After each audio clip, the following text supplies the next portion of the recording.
diving deep into the anatomy of a massive, modern digital religious movement known as Alpha Hour. We're going to completely unpack the exact source material, the deep biblical foundations, and the honestly brilliant digital strategies that drive this massive global prayer gathering. It's this fascinating, almost mind-bending intersection of ancient theological practice and hypermodern social media broadcasting. So, grab a seat and let's decode this thing. Okay, let's dive right into this. Look at this glowing question on the screen. At first glance, it seems, well, almost too obvious, right? When exactly does a new day begin? But it completely challenges our default assumptions. I mean, for most of us, our practical day starts when that alarm goes off, when the sun finally comes up, or, let's be real, when we've had that first cup of coffee. But the source material driving the Alpha Hour movement challenges that conventional thinking with a really fascinating theological paradox about where the actual starting line of our daily lives is drawn. To really wrap our heads around their perspective, it helps to literally compare two completely different clocks. On the left side here, you've got the modern clock. Our smartphones, our digital calendars, they all tell us that the new day flips over exactly at midnight, 12 a.m. sharp. But according to what the movement refers to as the biblical clock on the right side, the starting point totally shifts.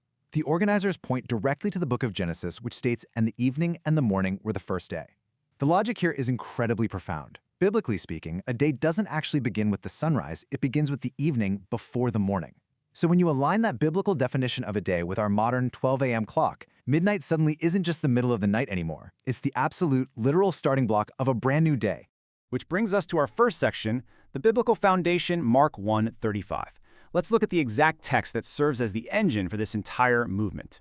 Here it is. This is the absolute anchor text for Alpha Hour. Mark chapter 1, verse 35, specifically from the King James Version. It reads, "And in the morning, rising up a great while before day, he went out and departed into a solitary place and there prayed." This single beautiful verse is the absolute justification for their midnight prayers. It outlines a highly deliberate, intentional act of waking up while it is still entirely pitch black outside to seek total isolation and connection with God.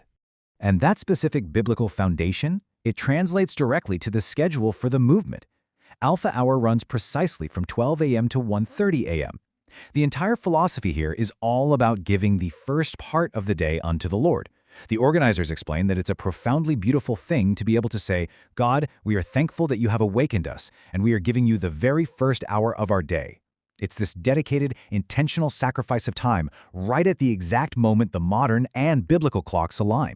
Now, within the movement, this isn't just viewed as a good habit, it's a mandate. That brings us to the next section, the ultimate example, the blueprint of Jesus. Now, what's really fascinating about this slide is how the movement breaks down the actions of Jesus into a highly specific, repeatable, four-step pattern. First, he rose early. Second, he sought solitude. Third, he separated himself unto prayer. And fourth, he spent time with the Father.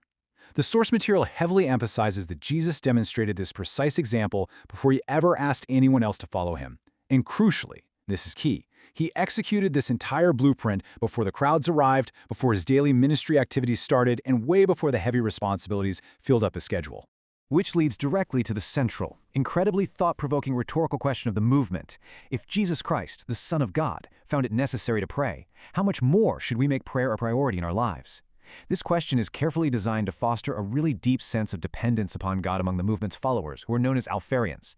It's an open call to practice this lifestyle faithfully, prayerfully, and consistently, day after day, night after night.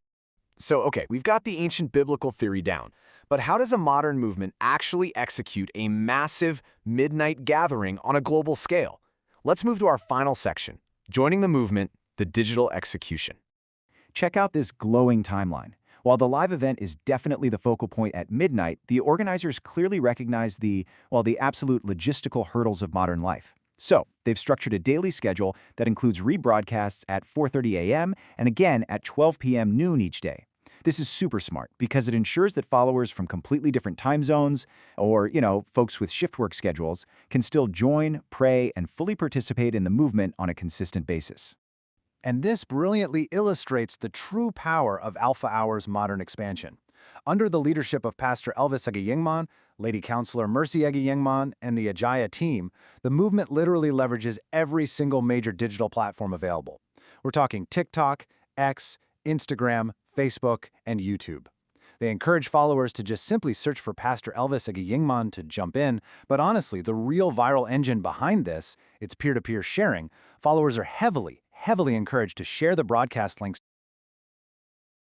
WhatsApp, basically pushing this message of prayer right to the phones of friends, family, and really anyone across the world who has a desire to pray.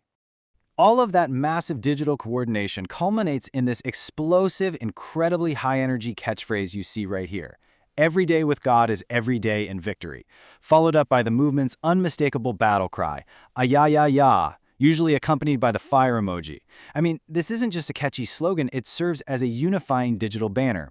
It represents the collective kinetic energy of thousands upon thousands of people logging on simultaneously in the absolute middle of the night, claiming victory over the new day before the sun has even thought about rising.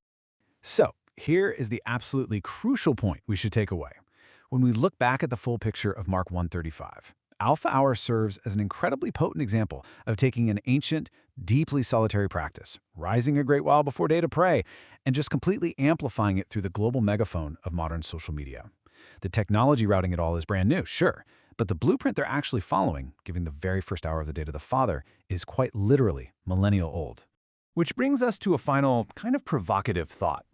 Regardless of your own personal theological beliefs, the sheer discipline required to command the start of your day like this is undeniably powerful. Seeing how millions of people structure their entire lives around this midnight paradox, it really forces us to take a hard look at our own habits, doesn't it? So I want to leave you with this question to chew on. How will you approach the very first hour of your next day? Will it be dictated by your alarm clock or your email inbox, or will you find a way to claim that absolute first hour for yourself? Thank you so much for exploring the anatomy of this remarkable